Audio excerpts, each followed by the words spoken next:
Hi, this is Chloe from Inner Whispers, and today I'm going to be unboxing the Justice League Tarot, which is from DC Collectibles. I don't really know much about the DC characters, but I couldn't resist this. It seemed just such a fun deck, and I'm quite into sort of cartoony things. So, here's the box. On the back, a little brief includes 78 cards and black velvet drawstring bag, and nothing particularly much on the box itself. Let's take a look inside. So it's a box that opens up that way, so to speak, quite easily. Here is the velvet bag, and inside a little insert are the cards. There's no companion booklet of any kind, which is, I guess, fine. Just checking on that. Yet there really isn't. Let's break into the cards.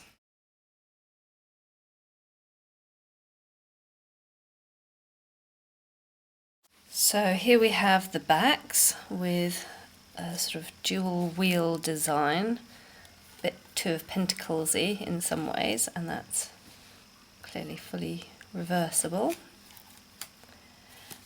And as you can see, they're a fairly regular size, a little bit of a thick stack, but overall decent in that regard. And here we have the Fool. So these cards are quite playful. She looks certainly mischievous, kind of naughty, I guess, in many ways. And I like the kind of, is that, oh yeah, coyotes on the sort of rooftop behind her, but she looks like she's in free fall or something. We have the Magician,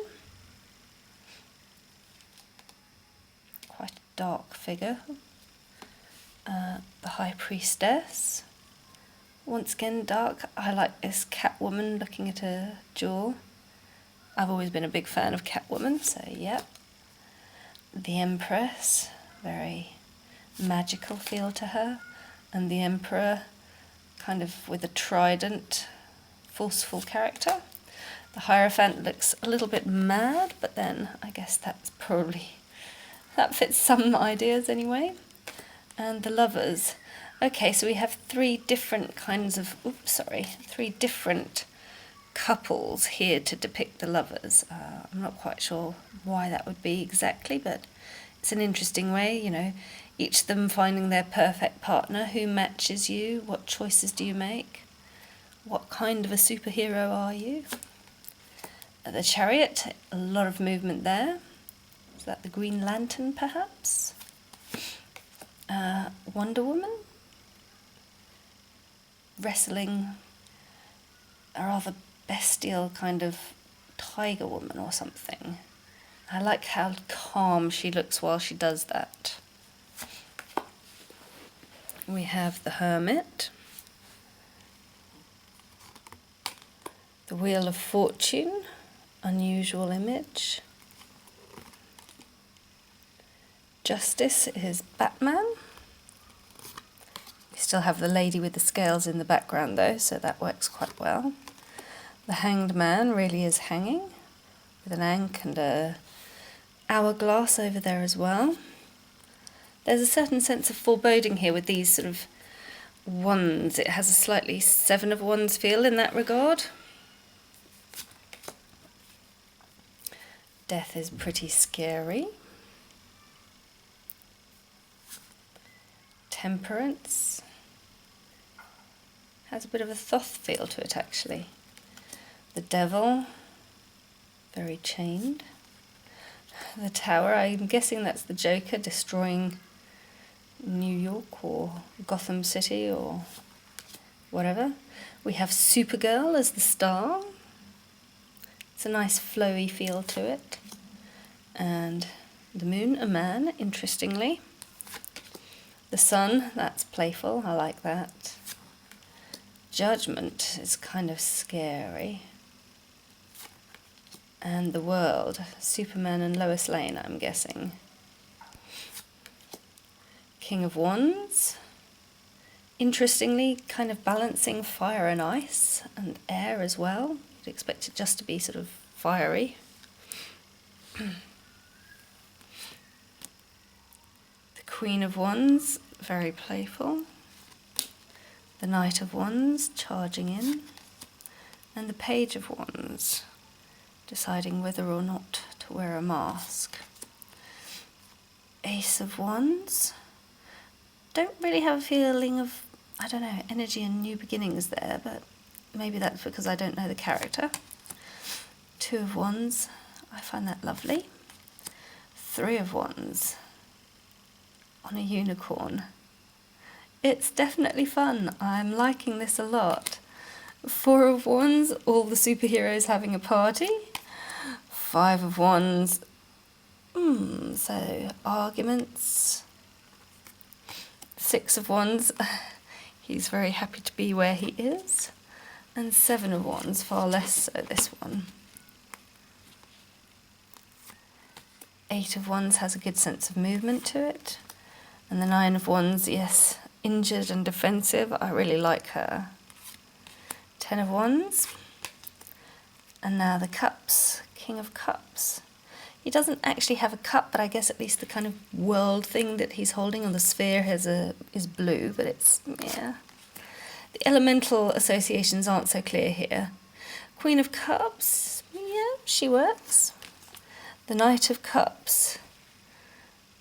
I like this image. It doesn't really speak to me of the Knight of Cups necessarily, but I do like it. And the Page of Cups. The pages have been delightful so far, and the kids generally. That's a lovely Ace of Cups, kind of overflowing magic, though it could almost be a pentacle. I mean, there's no cup there, it's more implied. Two of Cups, I don't know who they are, but yes, the image works. Three of Cups, buddies. And Four of Cups. Almost has more of a Four of Swords feel to it, meditative, but yeah, that'll work. Five of Cups, gloom and doom thoughts. Six of Cups, playful superheroes, enjoying what they do. Seven of Cups, which colour to choose? I like the kind of chakra associations here. Eight of Cups. Doesn't make sense to me at a first glance, but this is probably once again because I don't recognise the characters. I'm very surprised that there's no kind of companion book. Nine of Cups makes me think almost more of the Seven of Swords, kind of sneaking away with booty, but I guess, you know, the Make-A-Wish, he's got all he wishes for, and he's got carrying lots of emotions around. I really like the crystals that there are in these as well, but and the Ten of Cups. Not much of a family thing, but hey. King of Swords looks very forceful. I'd have associated him more with the King of Pentacles almost, or I don't know, something else. The Queen of Swords, yeah, she works better for me. Ooh, yuck, okay. Knight of Swords, he's pretty gross, but I guess there's that fierceness and the not caring enough to not want to do damage that you get sometimes with the Knight of Swords. And the Page of Swords looks kind of sneaky. There's also the bat sign there. Is he, I don't know, is he a goodie or a baddie? Is this Robin? Or is this, you know, someone that Batman fights? Not clear to me. Ace of Swords could once again be the Ace of Pentacles with that symbol in the background. So some of these are really going to be a little bit tricky. The Two of Swords, I like that. Works for me. The balance, the intuition, ooh, the sort of seascape above. And I like that she's got cards to help her make this decision. The Three of Swords, yeah, that's suitably heart-rending perhaps. And the Four of Swords is quite lovely, actually, that feeling of still stand, being things on ice. The Five of Swords, humiliation and defeat. His arm is broken. He's looking pretty defeated at the moment. Six of Swords. He's moving through time, so that moving onward, interesting. Seven of Swords. Yeah, doesn't really say Seven of Swords to me. Eight of Swords, trapped by his own ideas. Perhaps that is these cables and whatnot. Yeah, quite a bizarre version, but I can probably see that working. And Nine of Swords, that's definitely nightmarish. The Ten of Swords. So once again, you might need to know who the characters are for this one to make sense, because here I don't see death or moving on or, you know, being a drama queen or any of the things that I would normally associate with Ten of Swords. King of Pentacles. I'm not quite sure what the strange octopus is doing in the background, but the pyramid shape works well. The lynx is a bit more fiery than earthy, but yeah. I like her, however, the Queen of Pentacles. She looks very practical, mothering. The Knight of Pentacles is pretty dynamic and fierce for this suit, but fun. And the Page of Pentacles, rather dark. Ace of Pentacles. Oh, right, okay. Makes more sense this way around. Yeah, more or less. Certainly big, strong, physical. Two of Pentacles. That balance, yeah, that works well. Three of Pentacles, doing things together, teamwork. I like it. Four of Pentacles, a hoarding figure. Five of Pentacles, going through a time of hardship. Vaguely. Six of Pentacles. I really like this image, though it doesn't necessarily... Well, oh yes, of course, so it's kind of Robin Hood figure. Stealing from the rich, giving to the poor, balance and charity in that regard. Seven of Pentacles. Has a kind of puppet on a string feeling, stepping back to sea. Not sure. Eight of Pentacles, she's fun. Quite how this is about sort of apprenticeship, I don't know, but hey. Nine of Pentacles. Joyful, independent, works for me.